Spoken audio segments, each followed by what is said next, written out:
السلام الله عليكم ورحمة الله وبركاته كلهم وعن أو نحسن داوديال كسر دوادا قضبضة وركنا ودركرون وحلينا هلكنا كفلان قندونه وحنا حوج ساري دونا مانتا دي بإدمو دجالة كجير جودها دلك إثيوبيا خلافات كصوب بحيو أحمر أو كسر جيستي دور الشدة حزبها بي أما برواقه جبهة حرنته أورمية أو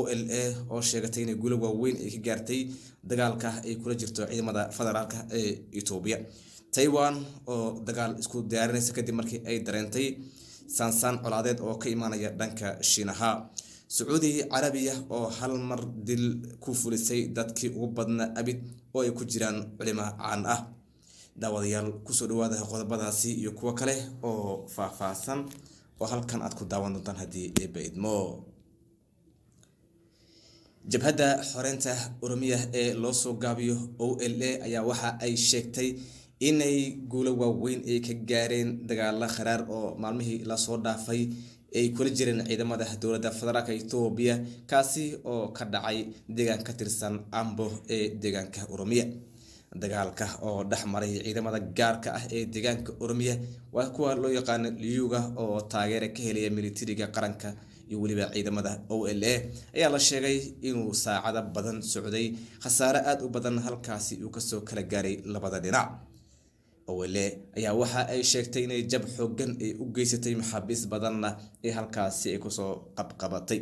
jabhada OLA ayaa waxa ay sheegtay in dagaalka ay ku soo qabteen askar aad u fara badan oo ka tirsan ciidamada dawladda inkasta oo aan la xaqiijin karin hadalka iyaga ka soo yeeray maadaama aan dhanka kale laga helin wax cadeymo ah oo muujinayo askarta ay sheegeen inay soo qabqabteen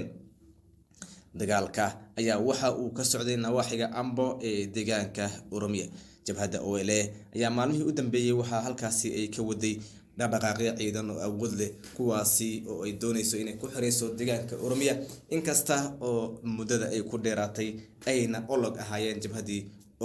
jabhadii TPLF ee dagaalka ku soo qaday Addis Ababa laakiin markii dambe dib loo jabiyay jabhadan ayaa inta badan waxa ay sheegatay inay guulo waaweyn ka gaartay inkasta oo dawladda federaalka Itoobiya aysan ka hadlin hore jabhadani sheegashadeeda ah inay wadooyin ay xiratay inay dhul ballaaran inay la wareegtay intaba axmarada ayaa waxa ay ka soo horjeesatay baa la yiri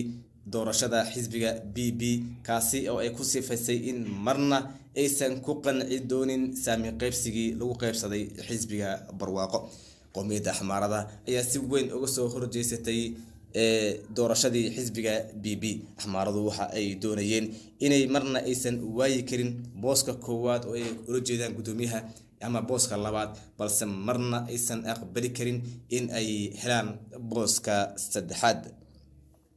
wararka kale ayaa waxa ay sheegayaan in uu iscasili doono Demeke Mekonnen ra'iisul wasaare ku-xigeenka oo hadda loo magacaabay booska saddexaad aynan ku qanci doonin marna balse arintaasi ayaa waxa ka soo horjeestay ama ku qancinayo ra'iisul wasaaraha in booskaasi marna uusan baninin muran xoogan ayaa halkaasi ka taagan hadda waxa la leeyahay axmaradu waxa ay doonayaan inay abaabulaan qorshe ka duwan kii hore ay ku hool gali jireen hadda waxaan eegi doonaa saami qaybsiga sida hadda wax loo qaybsaday iyo waliba dadka boosaska hadda ay kala haystaan Oromada waxa ay haystaan booska koowaad oo ah gudoomiyaha kaasi oo uu hadda uu ku fadhiyo ra'iisul wasaaraha Itoobiya Abiy Ahmed booska labaad waxa qaatay waa Faarax Aadan oo hadda mataqaana Aadan Faarax ayaa ku fadhiya andhahe kaasi oo ka soo jeeda ama matalaya Soomaalida booska saddexaadna waxa loo magacaabay Demeke Mekonnen ra'iisul wasaare ku-xigeenka oo ka soo jeeda qowmiyadda axmarada haddaba waxa aynu isbarbardhig ku sameyn doonaa ra'iisul wasaare ku-xigeenka oo hadda haya booska saddexaad iyo waliba Aadan Faarax oo hadda booska labaad ka hayo xisbiga barwaaqo Aadan Faarax waxaan labada soconnaa ama aan wada ognahay in aqalka sare uu kamid ahaa amaba uu hogaaminayay balse inta uu halkaasi uu hayayna ay falal aad u foolxun ay ku dhaceen qowmiyadda Soomaalida gaar ahaan cidda isaga uu ka soo jeedo ama jifada uu ku matalayo kursigaasi waxaan labada soconnaa in maalin qura lagu wada dilay magaalada asaga uu ka soo jeeday ee Garbaciise 400 oo qof oo xasuuq baan halkaasi lagu geystay una geysteen ciidamadii canfarta ee halkaasi ku soo duulay balse aadan xilligaasi kama uusan hadlin hadda waxaa ka jira gudaha dowlad deegaanka Soomaalida abaara aad u ba'an kaasi oo dadka iyo xoolahaba ay ku leedeen. aadan faarax wax hadal iyo taakula midna lagama hayo, kama uusan hadlin. taakulan iska badaa warkeeda inuu tagana halkaasi maba dhici karto. kaliye waxa uu tagay doorashadiisii oo ahayd in la soo doorto. markii uu kursiga soo qaatayna dib ayuu ugu soo noqday magaalada Addis Ababa, ilaa iyo haddana wax laga hayo ma jirto. inta badan kursiga hadda loo magacaabay ama booska hadda uu qabtay inkasta oo dhaqaale uusan lahayn, balse waa awoodaha ugu sarreeya oo dalka xukumay. haddii aynu eegno ra'iisul wasaare ku-xigeenka oo hadda ah booska saddexaad, waxaan la wada soconay xilligii booskaasi uu hayay axmaarada taakuladii ugu badneed in uu siiyey oo uuna ciidamadoodii ku hubeeyey oo ciidan gaar ahna ay samaysteen, taasi oo keentay maleeshiyaadkooda inay meel doonaan ay ka howlgalaan, ayna Ethiopia khalkhal ay geliyeen in iska celiyeen Tigreegi kusoo duulay halkaasi. inkasta oo ciidanka federaalka Ethiopia ay taakula weyn ka helayeen, iyaga laftooda xuduudoodii waa ay soo muujiyeen. haddii aynu ka baxno Ethiopia aynu tagno halkaas iyo Taiwan oo isku diyaarinayso in ay dagaal la geli doonto dalka China kadib markii cabsi xooggan ay ka soo food saartay dhanka Shiinaha.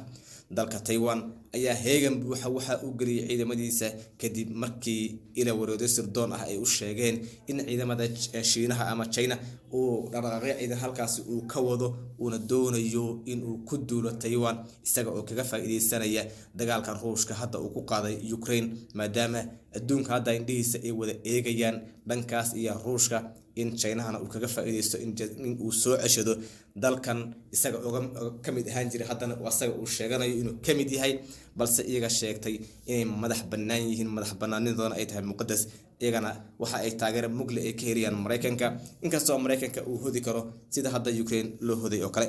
Taiwan waxa ay isku diyaarinaysaa in dagaalka haddii uu soo qaado China ama ay ka dareento wax saas colaad muujinayo inay dagaalka ay geli doonaan, isla markaasina ay Shiinaha ay iska dhicin doonaan. dalka Sacuudi Carabiya ayaa waxa uu maanta uu fuliyay daldalaad xukun kaasi oo uu ku fuliyay dad gaaray 81 qof oo lagu helay dambiyo iskugu jira dil iyo waliba inay ka tirsan yihiin kooxa mintidin ah, taasi oo ah dil wadareedkii ugu badnaa ama ugu ballaarnaa abid ee boqortooyada oo lagu fuliyo taariikhda casriga. tirada dadka la dilay ayaa xitaa waxa ay ka sareysay tiradii dil wadareedkii bishii Janaayo 1980 lagu fuliyay